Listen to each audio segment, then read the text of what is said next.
Subscribe करा महानुभाव प्रतितीपंथ चॅनलला व बेल बटन अवश्य दाबा लेटेस्ट नोटिफिकेशन प्राप्त करण्यासाठी।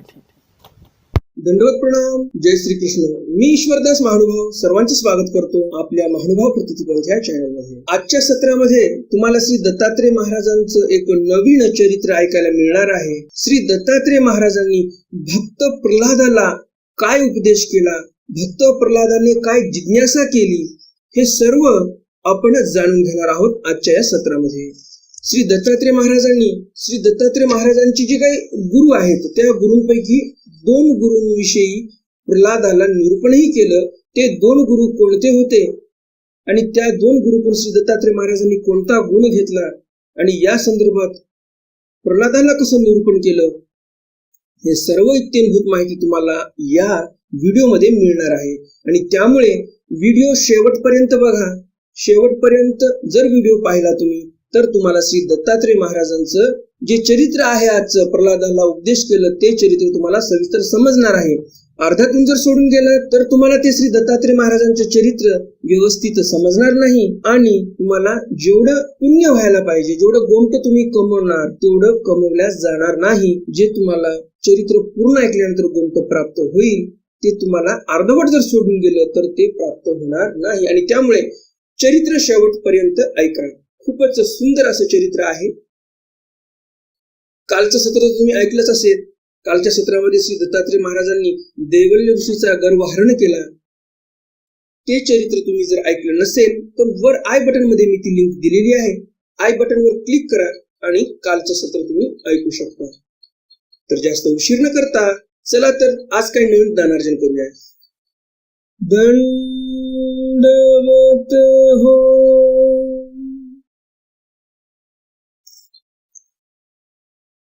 एकदा भक्त प्रल्हाद राज्यकारभार सांभाळीत असताना सह्याद्री पर्वतावर गेला। तेथे अवधूत वेशात श्री दत्तात्रय प्रभूंची भेट झाली। श्री दत्तात्रय प्रभूंची दिगंबर आरक्त कांती पाहून, ते अशी सुंदर श्रीमूर्ती पाहून प्रल्हाद वेधून गेला। विनम्र भावाने त्याने श्री दत्तात्रय प्रभूंच्या श्रीचरणावर मस्तक टेकवून साष्टांग नमस्कार केला आणि त्यांची पूजा करून विनयपूर्वक म्हटले, हे प्रभू, आपले शरीर उद्योगी आणि भोगी पुरुषाप्रमाणे धष्टपुष्ट आहे। हे पाहून मला आश्चर्य वाटते, कारण संसाराचा हा नियम आहे की उद्योगी पुरुष धन प्राप्त करतो। धन पुरुषाला जे आहे सर्व भोग प्राप्त करून देतो, कारण धनवान जो असतो त्या धनवान पुरुषाला सर्व भोग प्राप्त होतात आणि भोगी पुरुषाचे शरीर धष्टपुष्ट असते। हे भगवान, आपण तर कोणताही उद्योग करीत नाही। कुठेही झोपणे, कुठेही जाणे, ऊन वारा पाऊस याची तर आपण पर्वाच करत नाही। जे शुष्क भोजन भिक्षेत मिळेल त्याचेच आपण सेवन करतात, तरीही भोगरहित आपले शरीर धष्टपुष्ट कसे? तसेच संपूर्ण संसार कर्म करीत असून त्याला आपण पाहत असताही समभावाने कसे काय पडून असतात? कोण सद्गुरू आपणास प्राप्त झालेला आहे जे तुम्ही समभावाने एका वृक्षाखाली ध्यानस्थ बसून असता? असा कोणता गुरु आहे तुमचा? जर आमच्या योग्य असेल तर या संबंधी आपण कृपा करून आम्हाला उपदेश करावा। तेव्हा श्री दत्तात्रय प्रभू त्याच्या त्या विनयाने आणि जिज्ञासेने प्रसन्न झाले आणि उपदेश करू लागले। हे दैत्यराज, सर्वश्रेष्ठ पुरुष तुझा सन्मान करतात। तू जिज्ञासेने व आत्मशुद्धीच्या अभिलाषेने जे जाणू इच्छितो ते तुला सांगितलेच पाहिजे। हे प्रल्हादा, तृष्णा एक अशी वस्तू आहे की ती इच्छेनुसार कितीही आपण भोगली, कितीही इच्छानुसार त्याचा जर भोग घेतला आपण तरी पण पूर्ण होत नाही। मनातील इच्छा, आकांक्षा, तृष्णा ह्या अतृप्तच असतात। ज्याप्रमाणे अग्नीमध्ये तुम्ही कितीही समिधा टाकत राहिलात तरी अग्नी प्रज्वलित होते अधिकाधिक, त्याप्रमाणे आपण भोग कितीही घेत राहिलो, आपल्या शरीराने या विशिष्ट भोगाची इच्छा केली, ते भोग पुरवला, दुसऱ्या भोगाविषयी इच्छा केली, तोही भोग पुरवला, तरी पण आपल्या मनातील भोगाच्या इच्छा काय संपत नाही. त्यामुळेच जीवात्मा सतत जन्म मृत्यूच्या चक्रात भ्रमण करीत राहतो.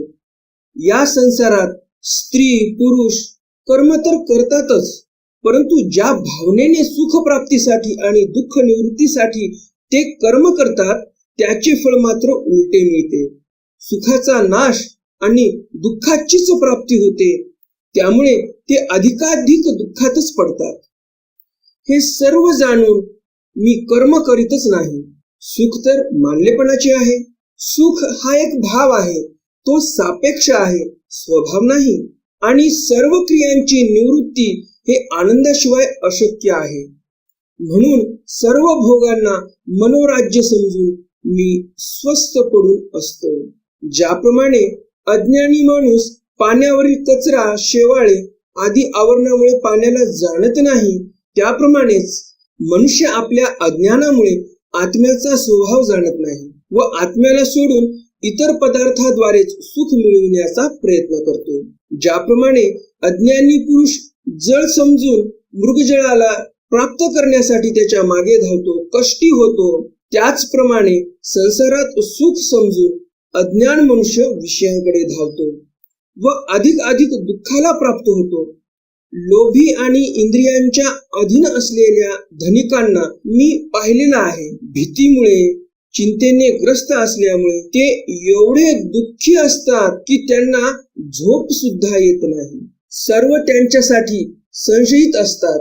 अतः हे राजा, बुद्धिमान पुरुषाने ज्यामुळे शोक, मोह, लोभ, भय, क्रोध, राग, कायरता आणि श्रम याच्या अधीन व्हावे लागते, त्या धन आणि जगण्याच्या इच्छेचा त्याग करून निष्काम भावाने कर्तव्यरत झाले पाहिजे. म्हणून मी या संसारात काही मिळवण्याची इच्छा करीत नाही.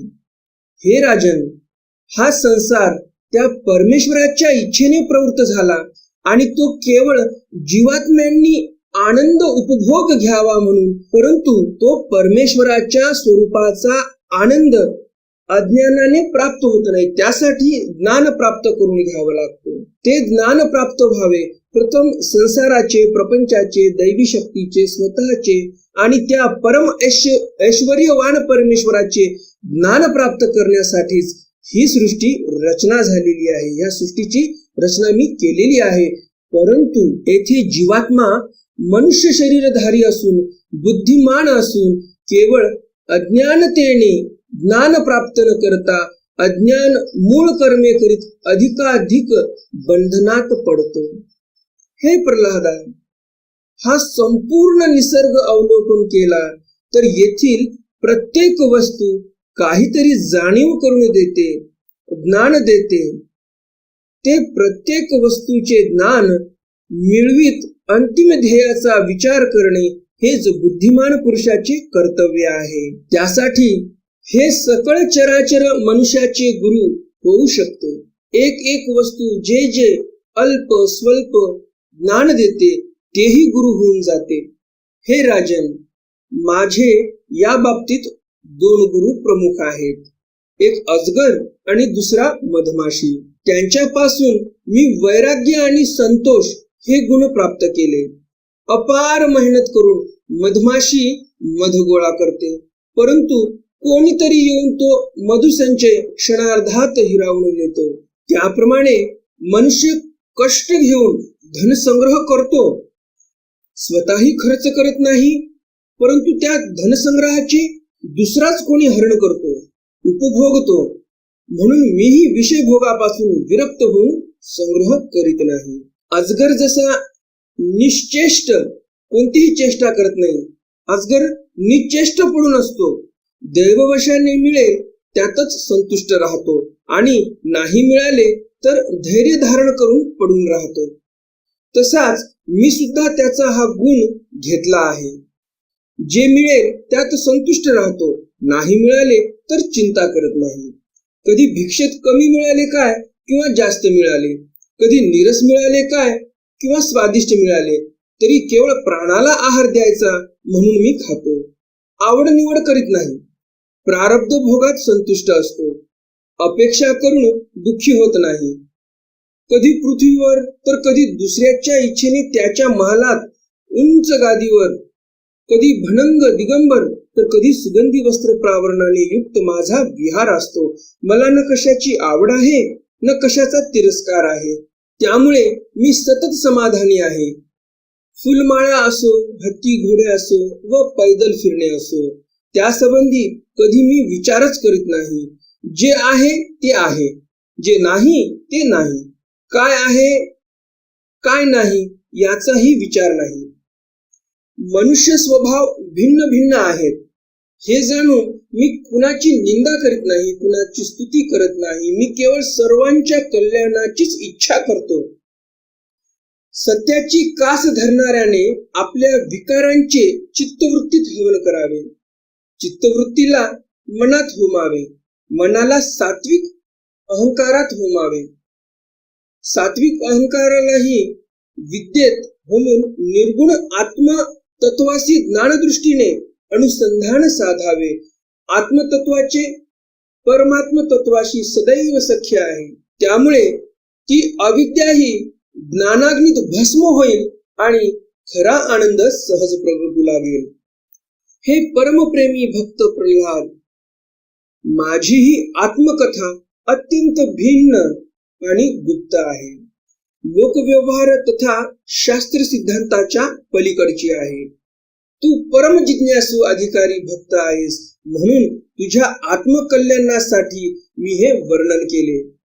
श्री दत्तात्रय प्रभूंच्या समुपदेशाने भक्त प्रल्हाद संतुष्ट झाला. अत्यंत प्रसन्नतेने श्री दत्तात्रय प्रभूंची त्याने महापूजा केली आणि त्यांच्या आज्ञेने राजधानीत परत आला. हे उद्देश झाला प्रल्हादाचा. ह्यानंतर आपण थोडस सोमवंशाविषयी माहिती घेणार आहोत. सोमवंशाविषयी माहिती कशामुळे घ्यायची आहे? कारण श्री दत्तात्रय महाराजांनी जे रुचिक ऋषीला 500 शामकर्ण घोडे दिले होते, ते घोडे कशासाठी दिले होते? तर जो गाधी राजा होता त्या गाधीच्या कन्येसोबत म्हणजे सत्यवती सोबत रुचिक ऋषींना विवाह करायचा होता. राजांनी 500 शामकर्ण घोड्याची अट घातली आणि दत्तात्रय महाराजांनी ते 500 शामकर्ण दिले. तर ही सत्यवती कोण होती हे समजून जर घ्यायचं असेल आपल्याला, तर आपल्याला सोमवंश कसा तयार झाला हे माहिती करून घ्यावं लागेल. कारण सोमवंशामध्येच ही सत्यवती जी आहे ती जन्माला आलेली आहे. तर आपण थोडीशी माहिती या सोमवंशाविषयी घेऊया. व्हिडिओ शेवटपर्यंत पहा, कारण पुढे तुम्हाला 500 शामकर्ण जे घोडे रुचिक ऋषीला दिले त्याची जर कथा समजायची असेल, व्यवस्थितपणे समजून घ्यायची असेल, तर तुम्हाला ही कथाही ऐकावी लागणार आहे. तर हे सोमवंश कसा तयार झाला याविषयी काही माहिती आहे. अत्रि ऋषीला अत्यंत उग्र तपश्चर्या करीत असता मानसिक संकल्पाने नेत्रातून एक पुत्र झाला व अहंकारातून एक पुत्र झाला. नेत्रातून सोम व अहंकारातून दुर्वास ऋषी झाला. दुर्वास उत्पन्न होताच वनात तपश्चर्येसाठी निघून गेला. सोम हा गुणारूपाने ब्रह्मदेवासारखाच होता. ब्रह्मदेवाने तो उत्पन्न होताच सोम जो आहे म्हणजेच चंद्राला ब्राह्मण, औषधी आणि नक्षत्रांचा अधिपती बनवले. पुढे सोमाने तिन्ही लोकांवर विजय मिळवला व राजसूय यज्ञ केला. त्यामुळे त्याचा उद्दामपणा खूपच वाढला. त्याने बलपूर्वक गुरु बृहस्पतीच्या पत्नीचं हरण केलं. देवगुरुने खूप याचना केली, परंतु सोमाने ताराला परत दिले नाही. तारा हे बृहस्पतीच्या पत्नीचं नाव. त्यामुळे सर्व लोक चंद्राच्या विरोधात गेले. जे काही देवलोक होते, सर्व देवलोकातले जे देव होते ते सर्व विरोधात गेले. शुक्राचार्यांनी बृहस्पतीच्या द्वेषामुळे सोमाचा पक्ष घेतला. त्यामुळे देवदानवाचे घनघोर युद्ध झाले. अंगिरा ऋषीने ब्रह्मदेवाला विनंती केली की हे संहार करणारे जे युद्ध आहे ते थांबवा. अंगिरा ऋषी हे देवगुरु बृहस्पतीचे पिता. त्यांच्या विनंतीने ब्रह्मदेवाने चंद्राला खूप दटावले आणि ताराला तिच्या पतीच्या स्वाधीन केले. बृहस्पतीने पाहिले की तारा गर्भवती आहे. तेव्हा त्याने ताराला क्रोधित होऊन म्हटले, दुष्टे, माझ्या क्षेत्रात हे दुसऱ्याचे बीज अंकुरित होत आहे, त्याचा तू तात्काळ त्याग कर. तारा घाबरून गेली व तिचा गर्भपात झाला. अत्यंत तेजस्वी सुवर्णकांतीच्या एका बालकाला तिने जन्म दिला. अत्यंत सुंदर व तेजस्वी बालकाला पाहून पुन्हा बृहस्पतीला लोभ निर्माण झाला. चंद्रमा आपला पुत्र आहे म्हणून दावा करू लागला. दोघात पुन्हा झगडा निर्माण झाला.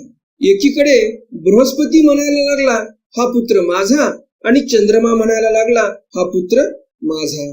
दोघांचंही भांडण चालू झालं. दोघात पुन्हा झगडा निर्माण झाला. ऋषी व सुरगणांनी ताराला विचारले की तूच निर्णय दे, हा कुणाचा मुलगा आहे. ती लज्जेस्तव काहीच बोलेना.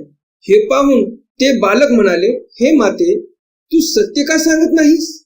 तेव्हा ब्रह्मदेव पुन्हा आले आणि एकांतात त्यांनी ताराला विचारले. तेव्हा ताराने हळूच सांगितले की हा पुत्र सोमाचा आहे. ब्रह्मदेवाने त्या बालकाला चंद्राच्या स्वाधीन केले. त्याचे नामकरण बुद्ध असं केलं. बुद्ध अत्यंत धीर, गंभीर, बुद्धिमान होता. इला नावाच्या स्त्रीपासून बुद्धाला पुरुरवा झाला. पुरुरवाची कथा आपण उद्धवगीतेमध्ये ऐकलेली आहे. पुरुरवाच्या सौंदर्यावर उर्वशी सुद्धा मोहित झाली होती. उर्वशीपासून पुरुरवाला 6 पुत्र झाले. आयु, श्रुतायु, सत्यायु, रय, विजय, जय. 5वा पुत्र विजयापासून भीम, भीमाचा कांचन, कांचनाचा होत्र, होत्राचा पुत्र जन्नू. जन्नू अत्यंत सामर्थ्यशाली होता. भीम म्हणजे द्वापार युगातला भीम नाही, हा भीम अगोदरचा. हा जन्नू जो होता, जन्नू अत्यंत सामर्थ्यशाली होता. त्याने गंगेला आपल्या अंजुळीत घेऊन पिऊन टाकले होते, एवढा सामर्थ्यशाली होता. त्याला, त्या जन्नूला पुरू आणि पुरूचा बलाक, बलाकचा पुत्र अजक, अजकाचा पुत्र कुश. कुशाचे 4 पुत्र होते, कुशांबू, तनय, वसु आणि कुशनाभ. कुशनाभाचा पुत्र गाधी. गाधीच्या कन्येचे नाव सत्यवती होते. ऋचिक ऋषींनी श्री दत्तात्रय प्रभूच्या कृपा प्रसादाने 500 शामकर्ण अश्व देऊन सत्यवती बरोबर विवाह केला होता. आता हे ऋचिक ऋषीला 500 शामकर्ण घोडे दत्तात्रय महाराजांनी दिले. शामकर्ण घोडा कसा असतो, काय त्याचं महत्व असते, हे सर्व तुम्हाला उद्याच्या सत्रामध्ये ऐकायला मिळणार आहे. हे जी मी कथा सांगितली मागची सोमवंशाविषयी, ही ह्यासाठी सांगितली की पुढे आपल्याला श्री दत्तात्रय महाराजांचं चरित्र ऐकायचं ऋचिक ऋषीचं. आणि ऋचिक ऋषी ज्याच्या सोबत विवाह करतात, ज्या कन्येसोबत, त्या कन्येचं नाव सत्यवती होतं. आणि सत्यवतीची जी काही पूर्वपीठिका आहे, काय तिची परंपरा आहे, ही समजावून सांगण्याचा मी एक छोटासा प्रयत्न आज केलेला आहे.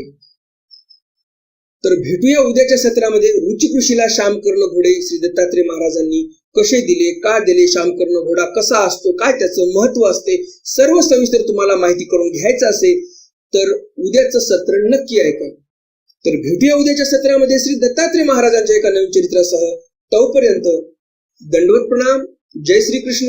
जय श्री दत्तात्रय महाराज. दंडवत हो. हे श्री दत्तात्रय महाराजांचे चरित्र तुम्हाला नक्कीच आवडलं असेल आणि अजून जर तुम्ही व्हिडिओला लाईक केलं नसेल तर लगेच व्हिडिओला लाईक करा. आणि तुम्हालाही आवडी असेल श्री दत्तात्रय महाराजांच्या चरित्रामध्ये तर हे चॅनल तुमच्यासाठी आहे.